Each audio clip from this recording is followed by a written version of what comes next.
Прогонувани од својата матична земја, измачувани во минатото, рефлект на денешницата, ромите имаат најкраток век од европските народи, поради нивната сиромаштија, често пати владе и кај нив дискриминацијата и предрасудите. Ромите од секогаш стануваат лојални на својата матична држава, таму каде што живеат. Тие никогаш не војувале, нити сакаат да војуваат против некого. Ромите од секогаш биле миролюбив народ. Благодарение на плурализмот во ова општество, ромите стануваат од ден на ден све поуспешни и поуспешни, со тоа што го заземаат патот на успехот, спроведувајќи го преку образовниот процес. Тие денес во нашата држава, а и во другите европски држави, стануваат пратеници, стануваат министри, стануваат советници на кабинети, стануваат на високи и завидни позиции.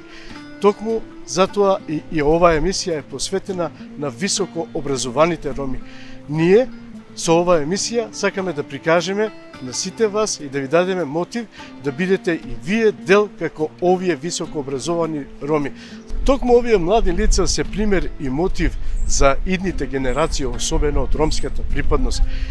Токму тие ги фаќаме денеска во нашите емисии и ќе разговараме за нивната страна од животот од сосема друг агол. Ве покануваме да гледате емисијата Сторија на успешните роми. Поштовани гледачи, пред се поздрав до сите вас. Се надевам дека наидуваме на ваш интерес со оваа емисија наречена Сторија на успешните роми. Всушност, јас пред да започнам со емисијата би сакал чисто една мала изрека. Ја прочитав деновиве на социјалните мрежи, па ете и да ја споделам со вас. Велат, многу од животот се губи, се свестиме тогаш кога нели ќе го изгубиме тоа и кога ќе посакаме повторно да направиме нешто, трчаме по изгубеното. Всушност, нашата нација исто така има многу изгубено во делот на образованието. Денеска ќе проговориме малку повеќе околу образовниот процес на ромите, ќе проговориме, ќе ви дадеме пример со еден наш навистина вистински гостин за тоа прашање и мислам дека е навистина прекрасен мој соговорник кој што се надевам ќе остави впечаток кај вас гледачите и ќе го задржиме вашето внимание.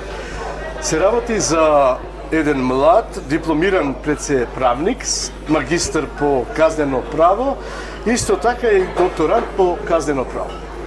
Доан Сулемановски, директорот на Средното училиште Шаип Јусуф. Доан, пред се добро дојде во нашето импровизирано студио. Ете, на почетокот, како и за сите мои гости, се надевам пред се не пропуштив ништо од она што требаше да ве представам. Како се чувствувате? Добре ве најдов во вашето добро студио, не би рекол импровизирано, се чувствувам добро, пријатно работен ден, работна атмосфера и нели спремен за добар и опуштен разговор. Секако. Доанете, ајде на почетокот да им кажеме на нашите гледачи од каде потекнува Доан, каде е роден, малку околу вашите родители, доколку имате браќа и сестри, малку околу вашата, нели, семејна атмосфера. Добро, јас родум сум од Прилеп, значи од градот Прилеп, нормално во семејство со мајка и татко, имам помал брат и имам сестра исто така малку поголема од мене. Доаѓам од едно просечно ромско семејство со добри разбирања, со добри широки погледи, но сепак со почити кон традицијата и културните особености. Просечно семејство велам бидејќи татко ми работи на пазар, работиме со тезга, приватен бизнис. Мајка ми е домакинка, брат ми беше ученик и студент, сега е веќе и дома, оженет и така натаму и доаѓам така од едно просечно семејство. Битно е да истакнам дека никој од моето семејство нема високо образование, мајка ми има средно, а татко ми дури не го дозавршил основното образование. Така. Знам дека Прилеп е град на тутунарите.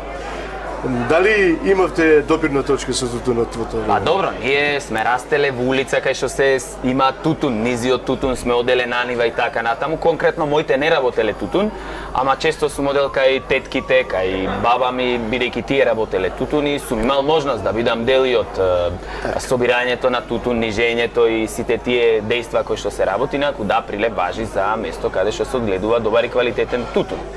Секако, ајде малку да проговориме околу вашето детство. Дали Доан или родителите на Доан му кажа какво детство имаше Доан? Дали беше мирно дете? Кои игри го ги посакуваше во тоа време? Дали беше палаво дете? Па, со оглед на тоа 6 години бев сам. Знам дека барав да имам брат или сестра кој што ќе биде со мене, бидејќи бев зависен од друштво генерално. Знам се сеќавам на момент дека мајка ми мораше да повика некој дома, да јадиме заедно за да можам и јас да јадам ручек или доручек или вечера. Инаку да, важев за послушно дете, барем како што ми кажуваат, сум ги слушал родителите, сум имал страв и почит кон родителите, но сум важел и за доста радознало дете. И дете кое што често влегувало со конфликт кога комфорт зоната ќе му биде растурена. Да. Кога ќе сум се почувствувал засегнато, типот на доколку сум ги имал играчките на една страна наредено, па ако дојди некој пријател или другар ми растури, јас одма сум возраќал со тепање, доколку некој се обратил со повисок тон кон мајка ми, јас сум знаел да одма бурно да реагирам. Имало интересни моменти кои што кажувале дека сум бил и палаво дете, ама генерално сум бил послушен.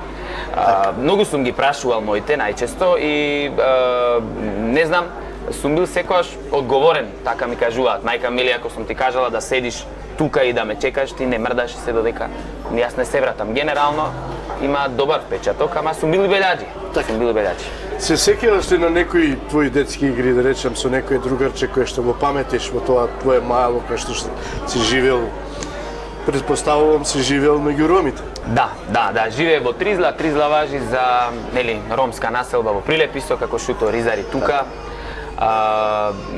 Немавме Facebook, немаше Instagram, немаше вакви глупости. Јас кога подпораснав имаше малку месенџер и тогаш произлезе Facebook-от, ама детството баш онака го доживувавме на улица. Игравме, вие ги викате џамли, ние скокалиња во Прилеп ги викаме.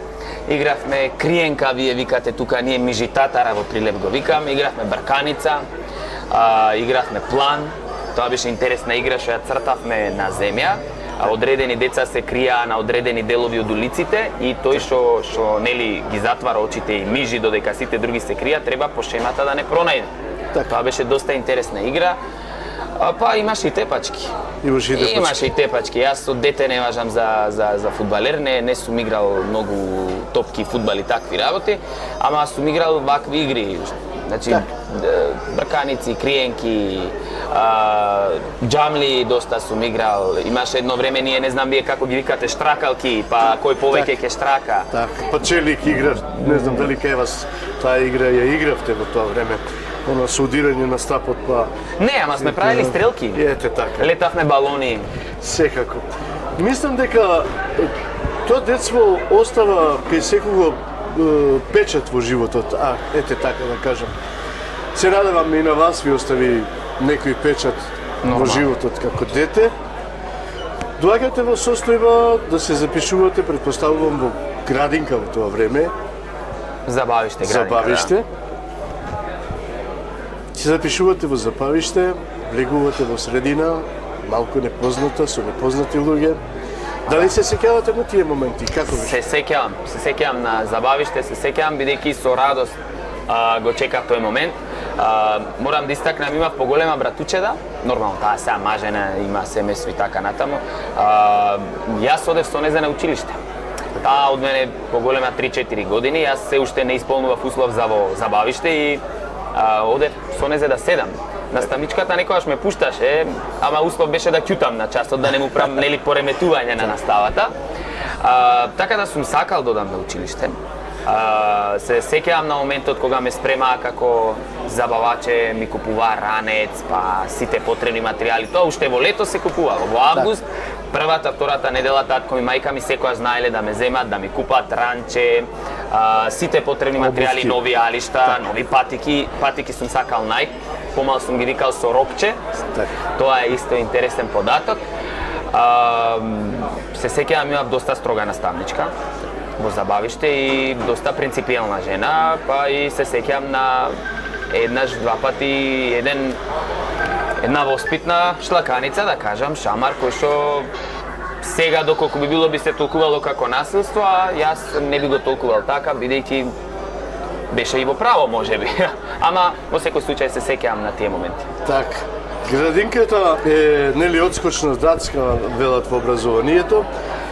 Предпоставувам и за тебе како прваче, после градинката, Да. влегуваш повторно во нова средина, нови другарчиња, нови моменти, нова наставничка, нова средина, предпоставувам. Дали се сеќавате во кое основно образование, наставничката? Наставник сум имал, наставникот се викаше Дано Тушевски, сега е пензиониран. Инаку важеше за еден од подобрите наставници, искусни во тоа училиште. Инаку Добро Јовановски училиште во Тризла. Генерално, како што е тука, браќа Рамис и Хамид, има голем број на роми, но има и македонци, бидејќи училиштето во населбата Тризла и генерално дел од учениците роми учат во најголемиот дел во Добро Јовановски, еден дел во Кире Гавриловски, тоа е училиште преку реката Давница од другата страна во градот. Се сеќавам, имав наставник. Тој од прво до четврто не учеше, нели забавиште се завршува и потоа друг наставник или наставничка не зема, доста талентиран, доста посветен, висока слава личност, така темна, мислевме дека е дури и ром, ама генерално доста посветен наставник. Строг, принципиелен, ама не се сеќавам на некој досаден час, не знам, мислам дека човекот имаше таква дарба. Велат наставниците од прво до четврто, секогаш учениците ги сметат како своји втори родители. Дали вие го имавте тоа чувство? Па да, јас се сеќавам, кога одевме на екскурзии со наставникот имавме прилика да зборуваме за домашни работи, не знам, проблеми, недоразбирања со другите другарчиња за време на класот, за време на наставата во часовите. Генерално, да, наставникот немаше некоја дистинкција, јасна црта и граница дека е наставник и беше близок, доста беше близок со нас, знаеше да седни со нас на столче, знаеше дури и да ни даде да организираме ние час во четврто, трето оделение да види како тоа. Верувам дека постојат и такви наставници, но можеби си и реткост, јас навистина имам добро сеќавање за тоа. Ви ја даде слободата и патот за, нели, подобар успех за понатаму. Влегувате во пето оделение, од 5 до 8, тука се различни професори веќе. Да, предметна настава. Предметна настава, малку, нели, на ученикот кој што завршува четврто оделение, имаше еден наставник, сега малку повеќе, 7-8, не знам ни колку се, 12. Па десетина беа, да. Така. Да. И предмети од сите страни кои што ве обкружуваат, малку зборувачка состојба, да кажам, за секој ученик. Како вие тоа го доживувавте? Па се сеќавам дека завршувањето на четврто оделение беше со плачки. Беше со плачки, па и машки, и женски, можеби некој не са солзи, роневме, не знам колку, ама знам дека се чувствуваше таа тага на дека се раздвојуваш со некои 4 години. Значи имало моменти кога одделенскиот наставник доаѓал и тренерките не ги подкревал.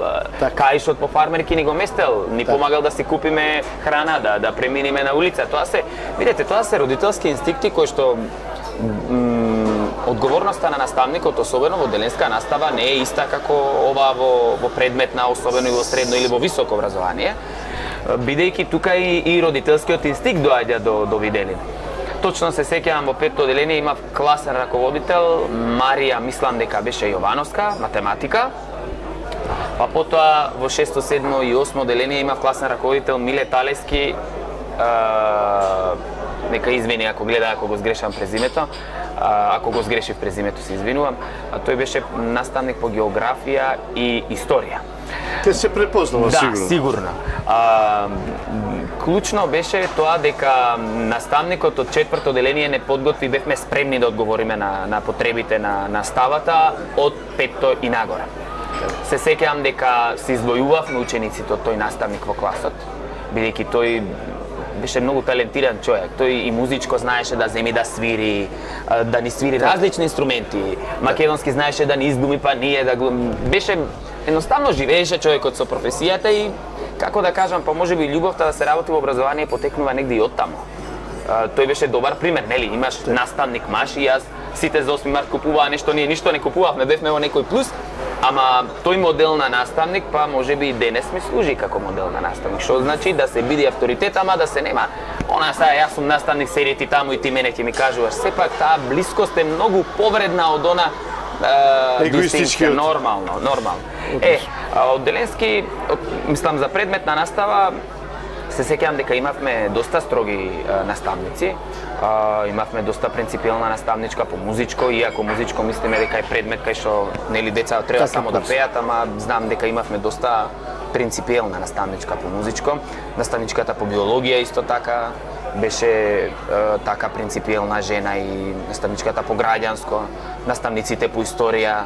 Генерално ја имам добро сеќавање. Не можам да кажам дека сум имал наставници кои што не ми оставиле впечаток. Исто и наставничката по хемија, Снежана Десовска, брвна жена која што цело време ми развиваше љубов кон хемијата, па после дури се предомислив дека треба право да учам. Така, баш сакав да ве прашам околу предметите, кој предмет во тоа време најмногу го сакавте? Види, ја генерално ми одеа сите предмети. Во основно бев малку пополничок и не сакав физичко да бидам реален. Ама, не знам, сакав хемија, сакав биологија, сакав историја и сакав музичко. Генерално... Математиката дали ја сакав? Не толку многу, ама ми одеше. Не дека бев лош математичар. Бев добар математичар, ама не знам, некако не ја чекав со душа да дојди како другите предмети. Да, например, музичко многу сакав, бидејќи ми беше интересен часот, работевме солфеж, теорија, инструменти, пеење, различни тактики, техники и така натаму. Исто така многу сакав хемија, експериментален дел, биологија уживав, особено делот на анатомија која се изучуваше. Не знам, сакав природни науки, од општествените сакав граѓанско историја, ама немав конкретен еден да издвојам. Секојаш сум издвојувал повеќе.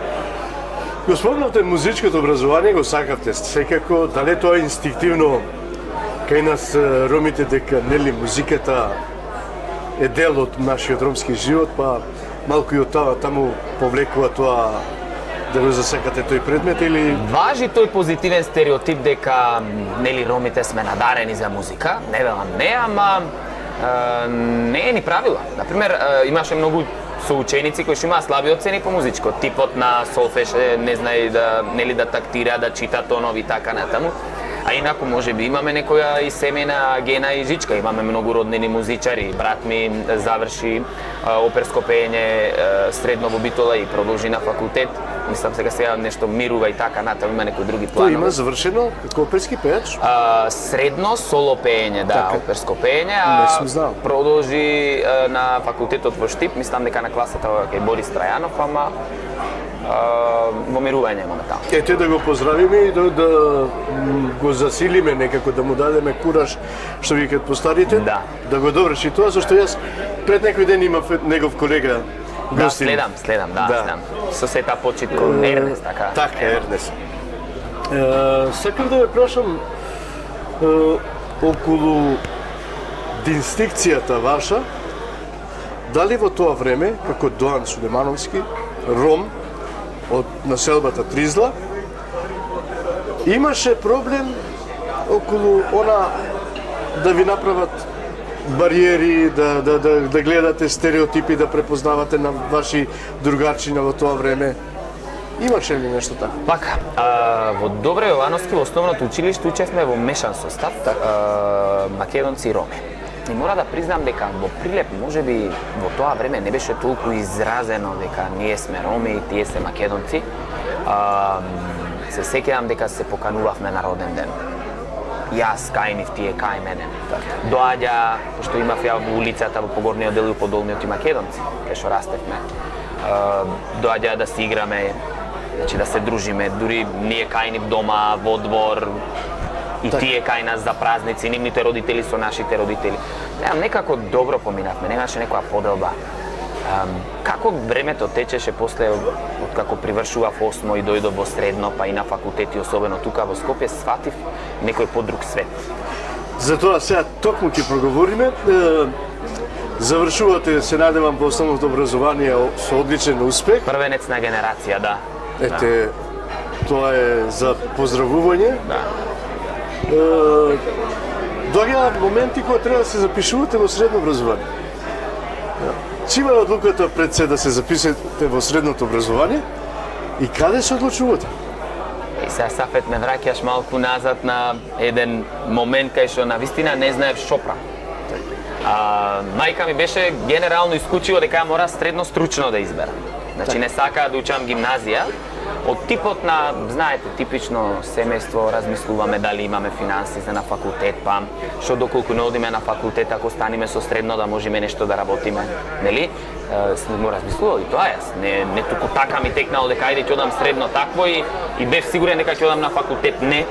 Одењето на факултет беше јасно после во трета и четврта година кога веќе добив некоја стипендија, ќе дојде време ќе зборуваме за тоа. Прво сакав да учам нешто драма и музика во Скопје. Но со оглед на тоа дека моите немаат дете за во Скопје да пуштат на 14 години, мислам цитирам како родителите се обраќаат кон мене. Почнав да размислувам за лаборант, нели сакав хемија и биологија и сметав дека таму ќе се пронајдам. Но клучна беше една студиска размена, посета, ученичка размена во Швајцарија, каде што посетувавме различни институции од социолошки и правен карактер, имавме такви предавања и сватив дека сакам да учам нешто од општествени науки, а поточно имаше во Прилеп и има се уште профил правен техничар. Цело лето се спремав за приемен испит, евентуален приемен испит за лаборант, бидејќи доколку во Прилеп имаше повеќе ученици, свесни бевме дека ќе треба да полагаме хемија и биологија како приемен испит во училиштето Ѓорче Петров. И во последен момент, велам, ме запишуваа родителите, јас бев во Швајцарија во тој период, одете во Кузман Јосифовски Пито и запишете ме правен техничар. Значи таму требаше со 70 поени така натаму и отидоа, моите ме запишаа таму.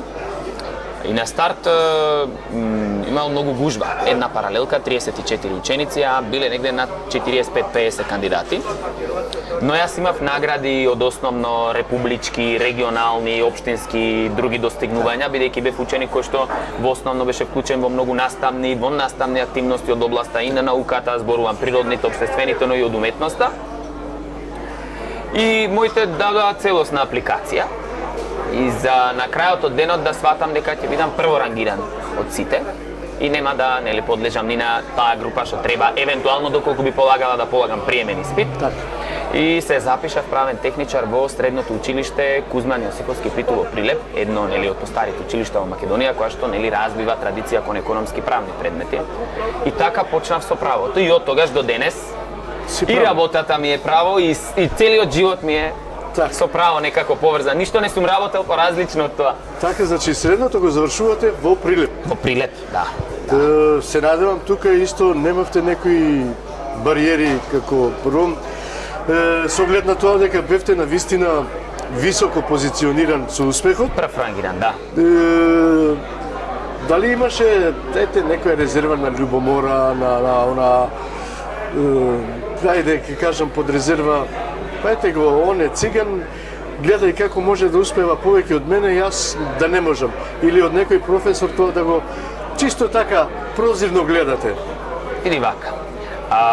Кога мајка ми татко ми ме запишувале во средно, пред да ги предадат документите, уписната комисија искоментирала, ние сега имавме некој од 3 злаеве не довршувате се, мажите се, жените и така натаму, но кога ги зеле документите, сватиле дека станува збор за нели солиден ученик. Исто така и мојата директорка од училиштето Добре Јовановски, Виолета Лашковска во тоа време, ме препорача кај директорката Менче Китановска во тоа време во средното училиште Кузман Јосифовски и веќе знаеа кој ученик оди, бидејќи јас бев првенец на генерација од Добре, нормално директорката си е горда со својот ученик и си го препорачува дека ви го праќам најдобриот ученик таму. Тоа било првиот момент кога моите родители сватиле дека одредени поединци имаат некое поразлично мислење од стандардизираното. Генерално па и можеби во тоа време било и стандардизирано, многу луѓе почнувале, не завршувале, не беше задолжително и така натаму. Не можам да се пожалам од професорите дека имав некои стереотипни, предрасудни, дискриминаторски дејства од аспект на тоа дека поголемиот број се правници кои што предаваат, нели? Се запишувате во правно училиште и вие од старт очекувате дека тоа се вистинските луѓе кои што треба да учите за правото, демократијата и владењето на правната. Вашите колеги исто така претпоставувам. Апсолутно. Но морам да признам дека првата недела се чувствував како сега на интервју кај тебе. Кој си, како си, учите и вие. Прво мислеа дека сум турчин или не знам шо, или се освен ром. Генерално, бидејќи не очекувале дека ќе има и ром кој што може да биде прворангиран и така натаму. Значи не сакам ни да детализирам околу тие моменти. И првата недела беше кој си, како си, од кај сте, што работат твоите, како многу ученици те прашуваа, но морам да признам дека делот од професорите сакаа да знаат. Но тоа ајде не го сваќам како можеби тоа е да пристапиме еден кон друг, да подобро се запознаеме и не го сваќам како, ама дека беше чудно, беше чудно. Беше чудно. Секако секој почеток е резерва за некого, меѓутоа таа резерва многу брзо ја тргнавте. Ние сме тие што треба да ја рушиме резервата. Така е. Дон, се запишавте во средното образование, се надевам се сеќаваш на моменти од предавањето на твоите професори, се сеќаваш на моменти кога можеби некој предмет ти правел проблем, не си можел да го добиеш оно што го сакаш, а сакаш да го добиеш. Како се справуваше со сето тоа? Имаше ли помош од твоите родители, пријатели, другари, брати? Брат ми бил помал, јас му помагав генерално. Моите родители, морам да кажам дека се клучен фактор за мојот досегашен успех. Сега, тоа е вистината која што треба да ја кажеме, не дека сум на емисија и во приватни разговори тоа го зборувам. Да не биле мајка ми, татко ми, јас немаше да бидам тоа што сум сега. И генерално јас доживотно не можам да му се одолжам на тие двајца битни луѓе во мојот живот, бидејќи не е моментот само финансиски. Моментот е доволно кога учиш родител да дојде да праша до каде си. Сакаш да јадиш нешто, ајде излези малку да прошеташ, да ти сварам да го воздигне моралот. Како не, има турците имаат изрека, велат има мајка и мајчичка. Сакаат да потенцираат со тоа дека има разлика помеѓу родителите. Јас реално имам само позитивни заприметби околу тој дел. Се надевам дека имаше помош од нив. Да, има. Генерално не се такви родители, мора да учиш, ајде учи се. Тие никогаш од моментот на основно образование, еве и до докторски студии сега, не рекле седи да учиш. Не ми создале таква фрустрација дека мора да седам да учам. Јас тоа сам сум го правил од сакање, од желба и од одговорност. Ниту се карале со мене за некоја оцена ако сум имал поразлична. Секогаш ми велено, окей, можеш, ќе успееш. Дури се сеќавам кога ќе сум кажал дека имам добиено единица, не му се веруваш. Се сеќавам на професорите во средно, нели тоа е поблизок период ми е, тоа има колку 13-14 години од кога 12-11 години од како сум завршил. Имав доста квалитетни професори, но и доста строги професори. Генерално, знаете, дете од 14 години учел за коцка, квадрат, едно, друго, трето и треба да оди во стручно училиште, треба да учи за држава, за закони, за устав, за политички систем, за социолози, филозофи и така натаму. Тоа е предизвик. Имаш и доста строги професори, но и доста квалитетни професори. Немав со стручните проблеми, со стручните предмети некој проблем. Се сеќавам, имав доста специфична професорка по македонски јазик и литература. Врвен професор, таа сега мислам дека во странство живее, не е веќе и тука.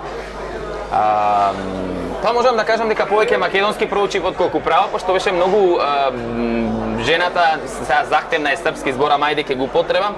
Вистина беше таква, бараше многу да се учи. Првото разочарување ми беше уставно право, конституционо уредување. Првата оцена ми беше тројка. Беше тешко, се учеше за устав, уставен развој од античко време, па буржоаски револуции, тој теоретски дел кој што сега го предаваме, го работиме, не е лесен, ама тоа за едно дете од 14 години устав, прво ја уставот го сваќам како некој споменик. Пошто дефиницијата беше уставот е камен темелник. Значи на едно државно уредување, сега камен темелник, како да ти кажам, апстрактна, знаете да е медицина, да е, може да го видиш органот, да ја видиш коската. Беше проблем. И ја замолив професорката Виолета Огњановска да не ми ја пишува тројката дневник, да биде во тефтер. И така, после тоа, веќе влегов во шема и немав никаков проблем, но првото разочарување беше тоа, инаку генерално од сите предмети англиски бил проблем. Сите ми биле петки, англиски сум стасувал 2 до 4, пошто на вистина до основно знаев, ама после во средно некако фокусот ми го презедоа стручните предмети и не можев многу да се осврнам, а и не ту гледам филмови и така натаму. Беше англискиот проблем, ама мислам дека. Меѓутоа сега сигурно го совладавте многу. Па сега не сум ептен флуентен, ама онака општа комуникација можеме да заснуваме. B1, B2 ниво, да. Секако. Учите во едно завидно училиште, каде што претпоставувам нема многу роми. Немаше многу роми во тоа време, да. Можам и слободно да кажам сте раритет во вашето мало. Да. Доан Сулемановски во Тризла, како го гледат во тоа време? Па,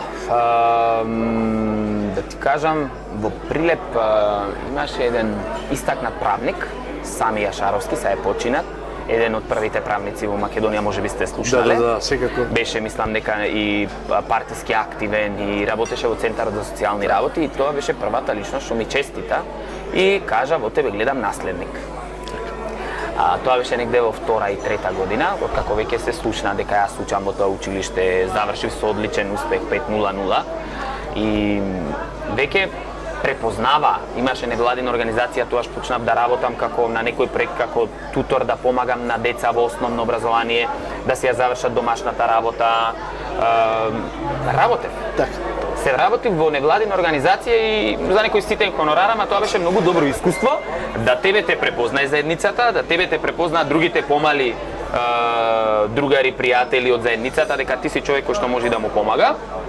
И на вистина ме препознаваа како одговорен, посветен и веруваа дека еден ден нешто ќе се случи. Мислам, ќе достигнам некој развој, успех и ќе направам некаква промена.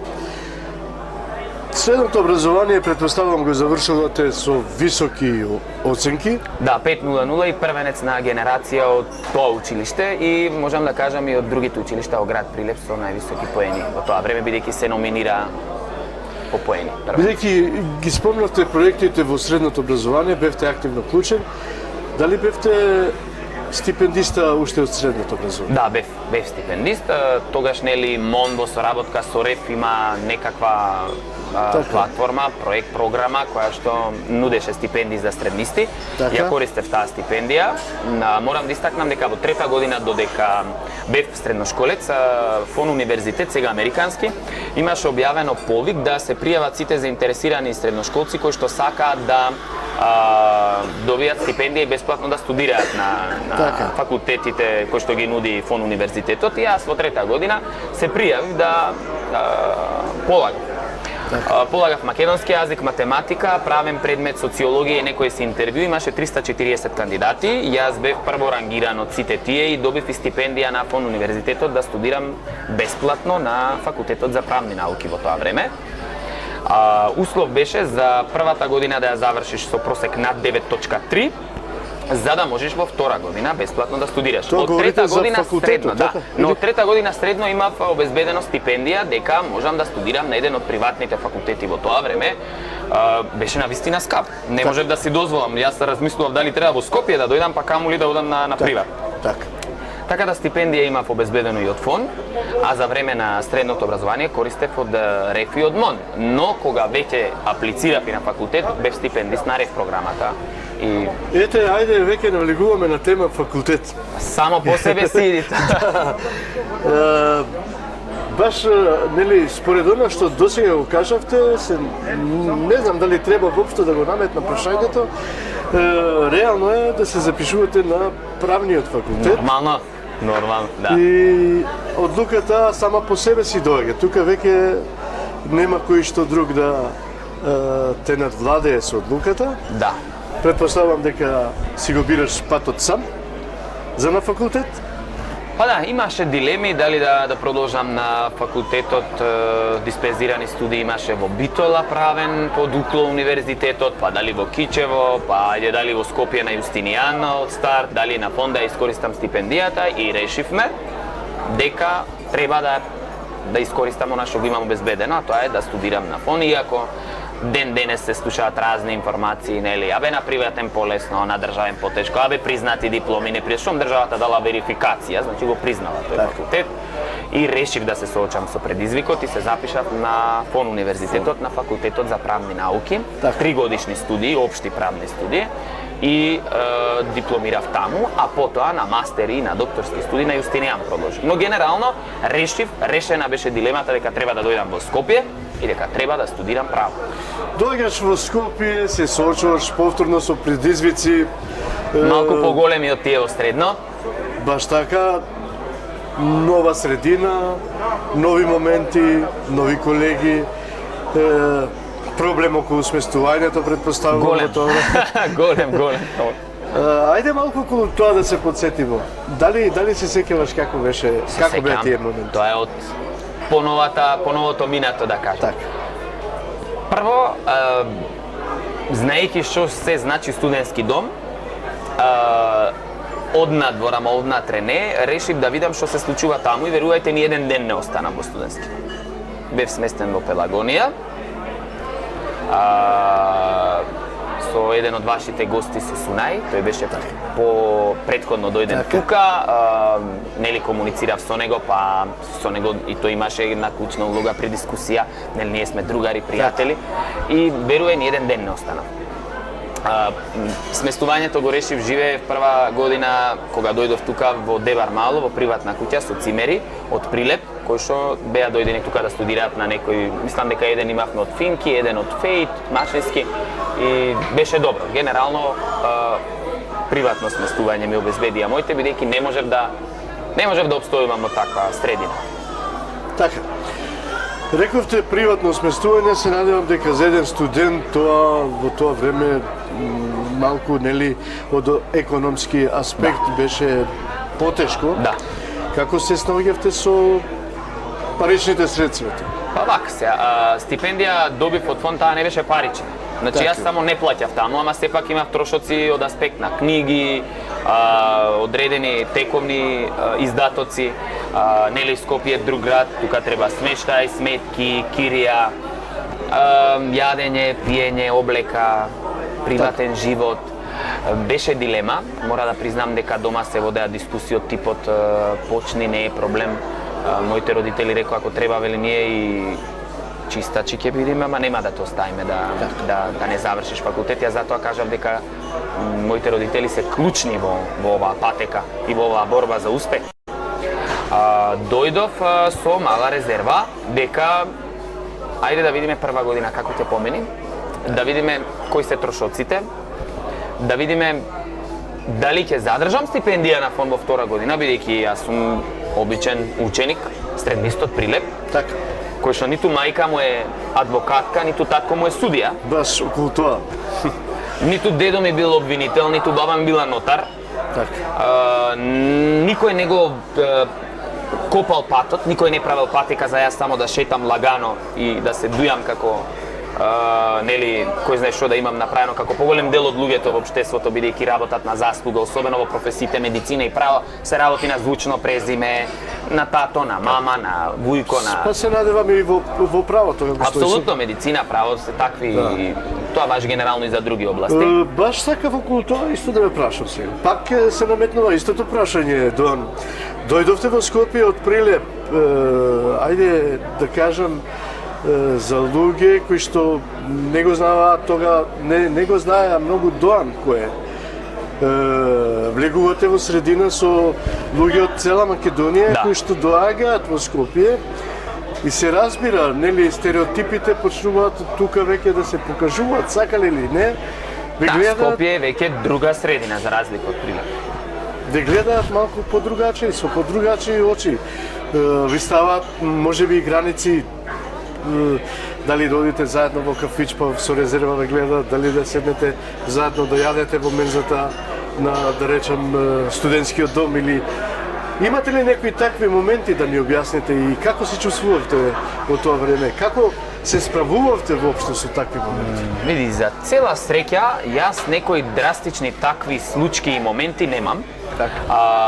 Благодарение на Рома Верзитас во тоа време, кое што беше место каде што среднисти се собираа од 4-та година и нели од подолните години доаѓа студенти кои што се запишуваат на факултетите, ние имавме барем една отворена врата во Скопје. Тоа беше Рома Верзитас, да бидам реален. Место кај што се собиравме и за мак, и за проблеми, и за дружба, па и за љубов генерално. Рома Верзитас има клучна улога во тоа што значи Скопје. Рома Верзитас има клучна улога во тоа дури во интеграцијата во круговите во Скопје. Пријателствата и другарствата од Рома Верзитас се ден денес пријателства и понатаму ќе продолжат да бидат пријателства. Па дури можам да кажам и кругот од Рома Верзитас е причина за денес и за сите денешни наши развои и успеси. Генерално во Рома Верзитас се запознавме со други ученици кои што сега, нели во тоа време бруцоши, прва година на факултет. Напоменав, тука имаше студенти од Прилеп кои што се дојдени помеѓу нив, еден беше нели Суна и други студенти. Се говориме за роми студенти, така? Роми студенти во Рома Верзитас бевме и таму сите се запознававме, па дружбата беше ќе излеземе на кафе, па ќе се вратиме од факултет таму, ќе одиме, имаше литература, можевме да учиме таму, ни беа возможени услови за семинари, вештини и така натаму, значи беше едно перфектно место. Место кое што на вистина нас така не викаа барем провинцијалците, ни беше од голема корист. Бидејќи на крајот од денот сите што беа од Скопје можеа да се заминат дома. Нас ако автобусот ни доцни за да одиме дома или до студентски дом одредени учени, ние останувавме во Рома Верзитас. Така, значи генерално Рома Верзитас ви беше делот кај што вие го поминувавте семејство мајка. Те баш така студентските денови. Така. Меѓутоа чисто сакав да ве прашам дали сем Рома Верзитас имавте и друг круг на пријатели каде што нели ве прима така позитивно или имавте некои негативни искуства кои што можеби дури не се за паметење, но да проговориме во емисијата и за тоа. Од аспект на тоа дека јас бев стипендист на ФОН, се очекуваше дека треба да бидам спремен теоретски со знаења и така натаму, подготвен за на часови. Верувај, јас со моите колеги од додипломски студии ден денес имам добра комуникација. Мора да признам дека тоа беа нечии деца. Така. За разлика, кажам воспитани. Дека апсолутно и воспитани, но и деца од кругови поврзани на индиректен начин со правото и правната работа. А јас бев само син на татко ми Бекир од Прилеп. Работечко семејство. Ете така. И тоа нема што да се стравиме, тоа сме ние од тоа живееме и нема што да ставаме перде, да се правиме. Поминале години апсолутно, јас сега станав и директор во иднина можеби нешто друго, ама тоа е тоа, јас потекнувам од семејство од Прилеп. Твоите пријатели тоа во тоа време го прифаќаа. Го прифатија, бев препознат како добар другар, пријател и колега. Значи одевме и на забави, излегувавме, дури се собиравме и по станови, си правевме седенки, дружби, заедно учевме, подготвувавме испити, одевме на семинари. Навистина јас имам добро искуство. Немам лошо искуство. Ајде малку да проговориме и околу тоа време, околу приватниот живот ваш. Доан во Скопје, претпоставувам млад, перспективен, многу познат со дружења.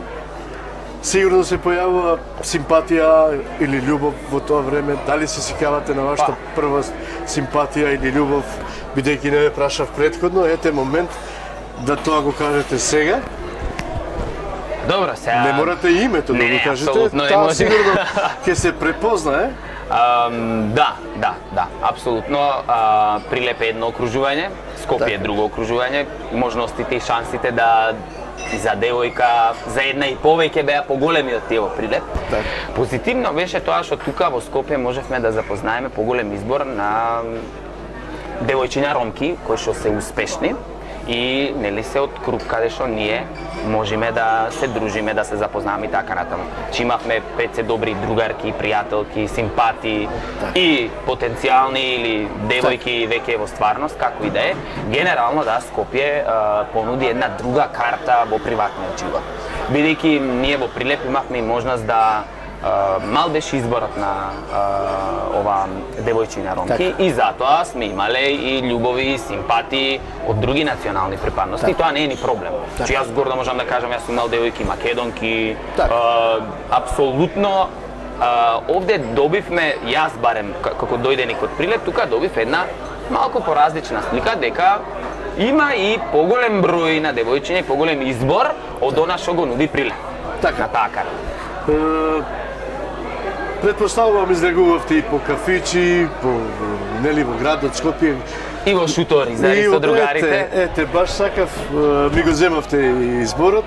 Дали доаѓавте во шуторизари и дали се запознававте во тоа време со роми кои што малку нели со по-необичен живот од она што вам ви се нудеше во текот на вашиот живот? Видете, дека Тризла и шуторизари се нешто различно, не, ги разликува една работа. Ваму голем дел од населението зборува македонски, освен повозрастните што го негуваат ромскиот јазик, бидејќи ние сме го научили од баба, од дедо и низ дома, а не во школа. А ваму разликата е дека сите зборуваат ромски. Единствената разлика е дека ваму немаме градоначалник рома, ваму има градоначалник рома. Другото, од кавги, до карања по улици, до свадби, апсолутно гената е таа, ДНК-та ни е таа нас. Те привлекуваше ли тоа тебе? Јас, нормално ми е дека ми е многу поокеј да живеам во ромска средина, отколку да живеам на Дебар Мало, кај што треба да пазам сега дали ќе пуштам музика, дали ќе викнам на тераса. Јас, верувајте, дојдов да живеам во шуторизари само поради другарства, пријателства, потоа се вработив таму и таму дојдов и таму ден денес останав, најверојатно и ќе останам. Подобро ми беше да живеам таму.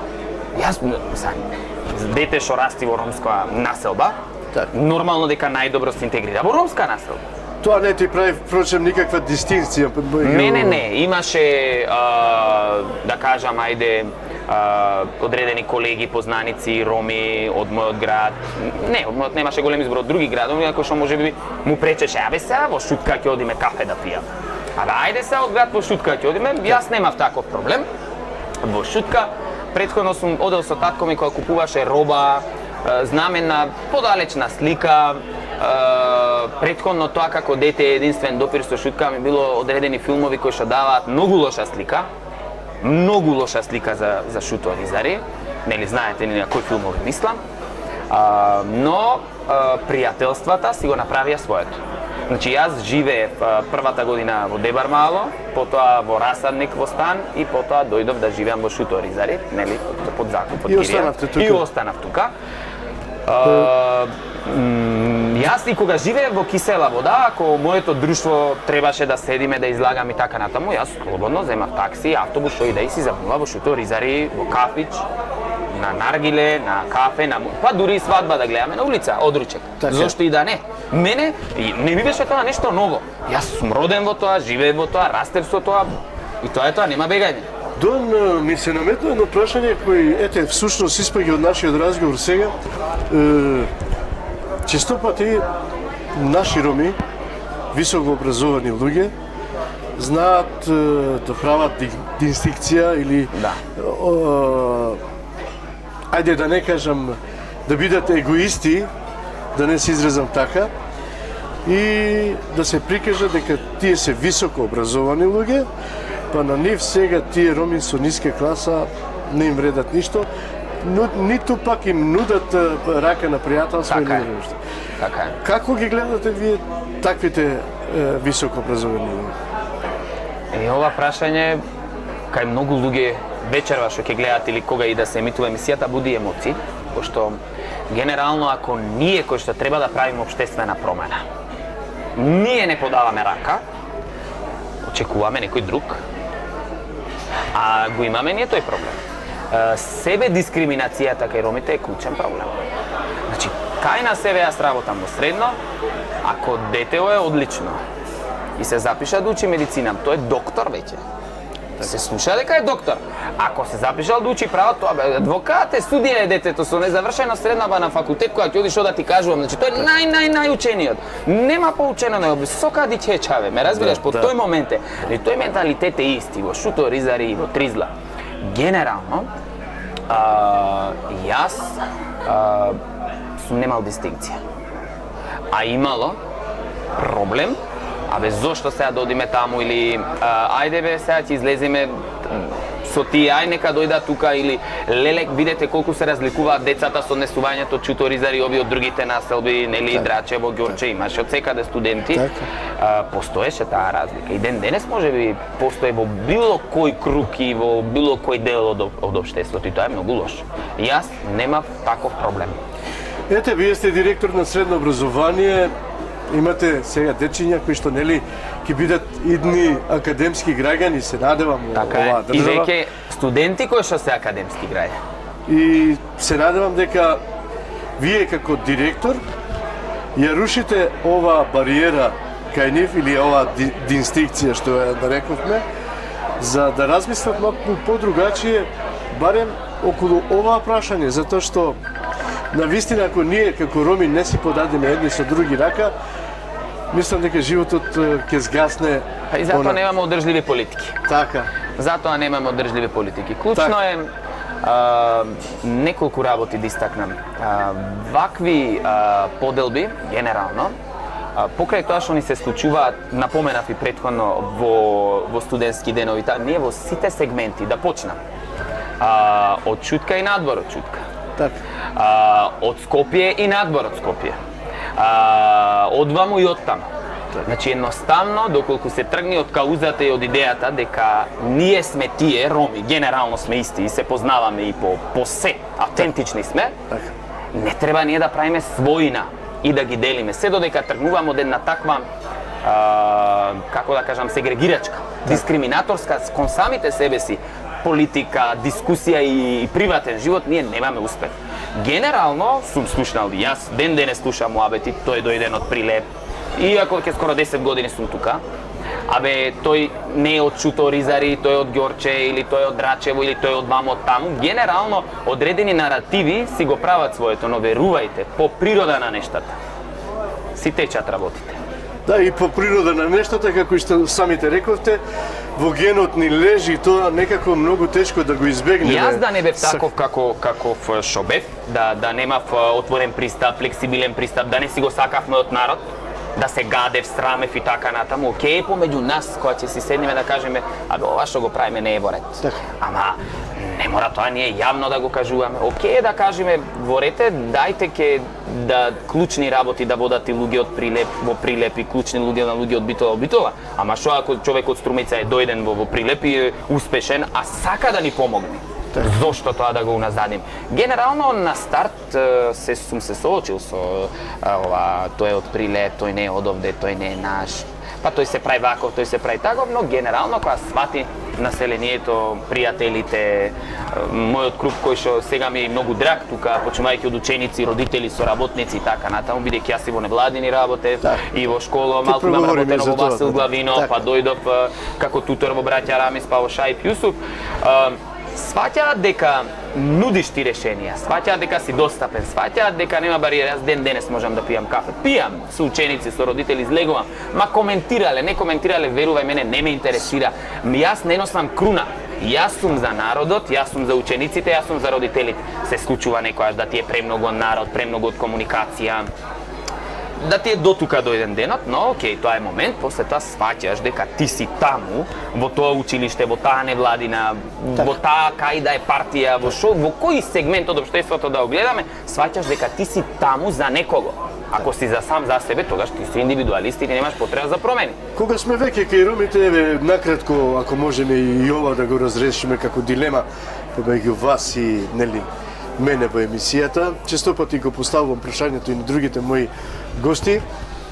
Се среќаваме со наши ромчиња кои што нели на улица ги гледаме се почесто и некако како да се изголемува бројот на просиоци, на чистачи на стакла, деца бездомници и да не наредам уште некои работи кои што на нас не ни наликуваат како нација пред се.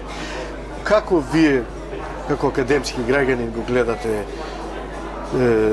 овој правец на живот на овие луѓе? Има ли можност според вас, кривичар сте, нели?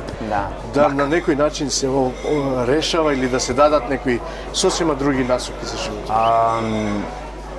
пред се семејните околности, воспитувањето и менталитетот се клучната улога во ваквите проблеми, бидејќи ние сме сведоци дека затекнуваме и деца од доста солидни семејства кои што се испуштени од родителско советување и грижа. Значи, едно е дете без родителска грижа, друго е дете без родители. И тоа треба да се направи дистинкција, тоа и во правна смисла, и во социолошка. За жал, дел од тие деца кои што ние ги гледаме по улици на семафори, не се сите деца без родители. Туку се деца и без родителска грижа. Помеѓу нив има и деца во ризик, деца во судир со законот. Сега зборувам со словото на законите како нашето позитивно законодавство ги поимира, ги дефинира и ги определува овие работи. Сретнуваме и мајки со деца. Апсолутно. Тука грижата пред се треба да биде на Центар за социјални работи преку службите, бидејќи таму има служби за старателство, родителство, семејни работи и така натаму, детска заштита.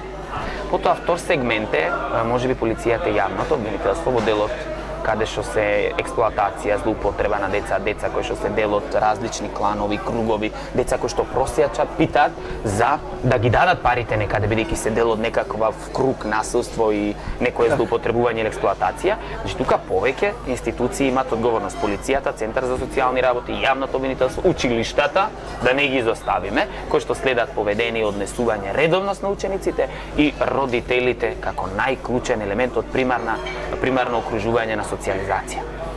Верувам дека таа слика еден ден ќе се промени, но дека целосно би се искоренила, не.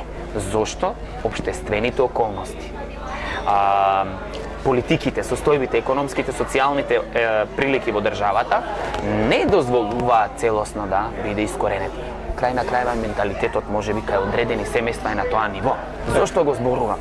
Нема потреба дете да питачи, да пита и да проси, доколку родителот работи, ама родителот додека е на работа, тоа дете е научено со другите деца тоа да го прави. Така. Значи, има феноменологијата, разноличи се факторите и дејствата во овој дел. Така. Ова е веќе стручна тема, можеби некојаш би дискутирале на Во секој случај рак рана за нашата национална Ама дека припадност. даваат една лоша слика за нашата етничка заедница, дека даваат една лоша слика за одредени места на живење во градот Скопје, даваат и дека се предмет на дискусија за сензибилизација и побудување на емоции во предполитички, политички, какви биле дипломатски кампањи, процеси, да. Тоа е впрочем и предмет на перцепција, нели, често пати можеме на социјалните мрежи да го сретнеме, па дури ете јас еден пример сега ќе го укажам. Пред некој ден бев во Веро пред каса, додека збори човекот, збори јас, што мислиш, циган ли сум? Се подразбира што се слушаме ние такви моменти во секојдневие и меѓутоа тоа доаѓа токму од перцепирањето на таквите луѓе и се разбира на перцепираат како нација. Ние треба да променуваме. Кога велам ние, велам сите. Ученици, родители, политичари, институции, невладин. Не можеме ние прст да впериме за таквата состојба само на едни луѓе. Бидејќи општеството е интегрирана заедница, луѓето се зон политикон по природа. Не можеме, многу е лесно ние да кажеме Трајко е крив за оваа состојба. Точно ние сите заеднички сме криви. И ние само со позитивни примери, со позитивни промени, со убави практики ќе го промениме мислењето. И тоа не може преку ноќ. Така. Јасно е дека пред одредени години била состојбата многу полоша од оваа што е сега. Ама треба да се работи се уште на оваа проблема. Дон ги спомнавме невладините организации, предпоставувам дека уште во времето на вашите студии во Скопје се запознавате со круг на пријатели и започнувате со невладиниот сектор. Каде започнавте? Па, прво имав одредени ангажмани во Рома Верзитас, како истакнат студент кој што помагаше на другите студенти за подготовка на испитите, па потоа имав ангажман во РРЦ, Ромски ресурсен центар во Скопје, како тутор во училиштата. Исто така и во Сумнал, да не изоставам, имам работено одреден период и во тој период имам работено и во основното училиште Васил Главинов како наставник по јазик и култура на ромите. Така. Па потоа со отварањето на средното училиште Шаип Јусуф бев прашан дали сакам секретар да бидам. Реално многу не сум за таква позиција само да седи и да куца и пишува. Па потоа се даде шанса како наставник и се вработив и од тогаш до ден денес останав таму. Чудно е тоа што Дуан говори, нели, Доаѓа од говорно подрачје каде што ромите говорат македонски. Така е. Дали го знаете ромскиот јазик добро? Да. Го знам. Сега има тука интересни моменти. Ние во Прилеп немаме можност да учиме ромски јазик. Но од бабата и од дедото, по мајка зборувам, имав прилика да научам и ромски и турски јазик. Турски јазик сега помалку го познавам, разбирам, потешко враќам. Ромски јазик сум научил, ама одредени зборови се различни. Генерално кај нас повеќе припаѓа говорењето на ковачките елементи со с. Вакераз, бешаз, кераз, диказ. И кога доаѓа Доан од Прилеп и кога треба да зборува ромски оде за да не се разликува од другите, може би некој збор што не го знае ќе го лупне на македонски, ама другите на ромски кој ќе ги каже па ќе биде смешка. Така. Ама важно Доан се труди, сака и може. Не избегнува и за мојата моментална флуентност, течност, моето живење и другарствата, сите приватни комуникации со шуторизари придонесува да јас течно зборувам, а не дека не знае воопшто. Тоа да го разграничиме. Така, впрочем и пред емисијата во разговорот јас и ти си говоревме на ромски јазик. И многу течно се разбира англискиот јазик го совладавте баш така како што треба. Дон, завршувате факултет, доаѓате до една висока позиција, станувате директор во едното единствено, можам да кажам, средно образование, каде што најмногу ги има роми. Така. Станувате пред се гордост на ромската нација, морам тоа да го истакнам. Благодарам за комплиментот, ми значи. Како го прифативте овој предизвик? Па вака, спонтано и случајно се вработив во Шајпјус. Од кругови каде што бев стипендист, па по препорака, па нака, едноставно беше преку ноќ. Имав уште 1-2 испити да дипломирам, но се вработив. Сватив дека таму правам директна промена. Тие деца гледаат модел кој што позитивен пример, модел кој што поминал низ еден потежок пат за да дојде до тоа. Јас кога се вработив бев 5 до 6 години разлика со мојот прв клас, кај што бев класен раководител. Таа е мала разлика. Многу млад. Многу млад.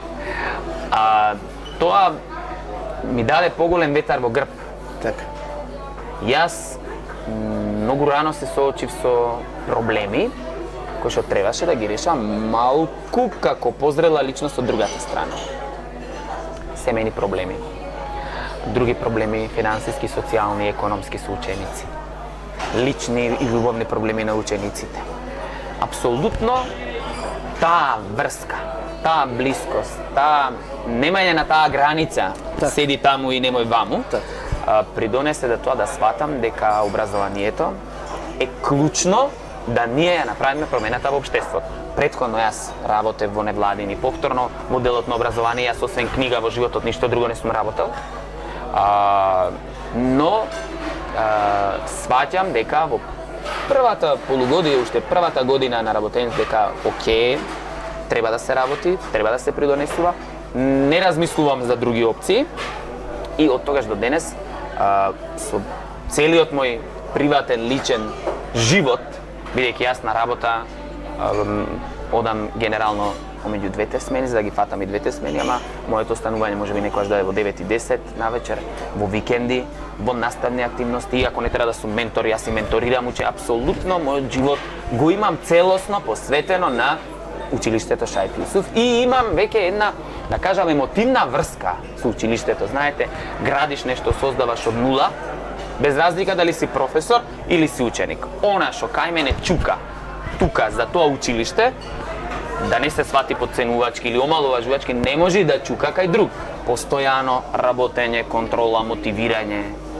Добро е да се, кога се симнуваш на ниво соученик, имаме ли седи сега, јас ова вака го правам, направи го, пробај, можеш, пробува еднаш, греши, пробува вториот пат е подобар, третиот ти му покажуваш уште е подобар и го праќаш да се надпреварува со ученици 100, 200, 300 од цела држава и успева таму. Нема поголем успех од тоа. И не треба некој да ти се поклони, да ти го признаи. Признанието е на денот кога од сите професори во државата по конкретната област од конкретниот надпревар ќе се прочита твоето име како ментор и твојот ученик ќе стави медал на неговиот врат. Тоа е богатството, ништо друго верува. Во блиска иднина имавте сега на социјалните мрежи, ајде да не речам се пофаливте, меѓутоа навистина се гордеевме сите со вашите успеси. Имавте некој надпревар каде што освоивте навистина високи позиции? Можете ли накратко да ни објасните? Имаме многу надпревари кои што се организираат за средни стручни училишта, генерално. Нашите ученици се добитници на многу клучни награди, да кажам, еве да почнем од уметноста. Има први награди за најдобра модна ревија од отпаден рециклирачки материјал. Традиционални се наградите за најдобар рецитатор и најдобри актери. Традиционални се тие награди. Так. Исто така, училиштето е препознатливо по наградите за ораторски настапи, јавно говорење, интервју за работа, маркетинг план. Значи, ние во Шуто Ризари како училиште, велам ние, пошто јас тоа сам не го правам, создадовме бренд да се сака да се надпреварува со другите ученици. Не дека немало претходно во Шуто Ризари ученици и луѓе кои што се успешни, ама тоа било поедини случаи. Так. Во последниве 10 години, 9 и нешто колку што училиштето од 2015 отворено, создадовме тренд за наука, создадовме тренд за надпревар, создадовме тренд за интеграција, создадовме дополнителен позитивен дел во приказната за Шуто Ризари. Видете, ние училиштето точно го гледаме како својна, како институција белег за идентификација на идентитет од аспект на тоа дека го носи името на Шаип Јусуф. Так. Но училиштето е отворено за сите ученици од градот Скопје кои што сакаат да учат на македонски наставни јазик. Во текот на моето работење негде од 2018-2019 година до сега се забележува бројка на упис на ученици македонци, тоа е добро. Значи се препознало квалитет, се препознало сигурност во училишната средина и окружување и верба кон тоа ние што го работиме и имам ученици македонци. И од година на година бројката расте. Еден, па двајца, па тројца и така се создава еден круг кој што нема да биде сегрегиран, онака како што се мислело. А и не може да биде училиштето сегрегација бидејќи професорите се македонци, децата на пракса одат во надвор од Шуто Ризари. Не може да се каже дека училиштето сегрегира. Мислам, многу е тешко тоа и да се слушне, и не знам аргументацијски како би го правдали. И ете, бидејќи се наближува времето за крај на емисијата, јас навистина сакам да ви поставам уште многу прашања. Се надевам дека нема да ни видите прв пат гостин. Не е проблем, тука сме. Ќе ни дојдете и повторно. Дон, вие сега во моментот живеете во Шуто Ризари. Да. Кажете ми, дали сте оженет? Се уште не. Се надеваме дека ќе се ожените. Дали, Да. дали Доан, ете, малку да пипнеме од тоа приватното или ја, како што знам да кажам, скокотливи прашања, да ви поставиме некое скокотливо прашање на вас. Кажете ми, дали Доан е подготвен да подготвува куќата, да чисти, да усисава, нели, бидејќи живеете сам. Како се снаоѓате?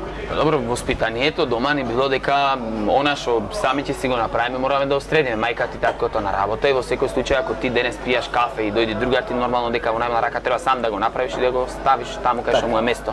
Така да за минимални лични и куќни обврски нормално дека се нема проблем, благодарение на родителите кои што така не воспитале. Апсолутно.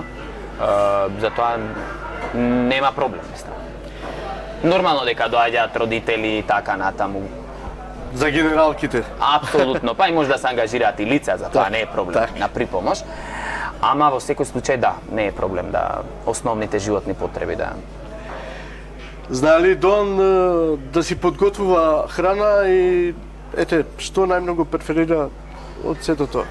И важам за добар гурман, да, за храна, да, и дома, и генерално и татко ми е добар гурман, дедо ми бил добар гурман, семејството се добри готвачи на храна, знам добро да готвам, значи апсолутно добро спремам риба, добро спремам скара, добро спремам други работи кои што ги јадам и ги обожавам, ама генерално важам за добар готвач и генерално во светот подобри кувари се мажи, нели? Така е.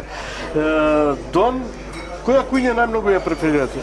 Нашата, македонска, ромска. Така. Онака. Значи, генерално, тоа е, сакам да јадам турлитава. Така. Ако тоа сакаш да Така. прашаш, да. Да. Мајка ми добро ја спрема, дедо ми добро ја спремаше со Така. пресно месо. Имам обиди, добри се, ама може би треба да биде и подобри. Генерално тоа ми е едно од омилените јадења и уживам кога мајка ми ќе направи нешто сукано, нешто со тесто, нешто такви работи. Така. Важам за личност што сака салати. Така, бирам што јадам, генерално. Секогаш гледам барем кога се јади да има салата и да има, не можам едно јадење, барем да има минимум две од нешто помалку да се касни, барем така не научиле, не знам зошто. Така. Ама генерално да, и семејството е гурмански ориентирано.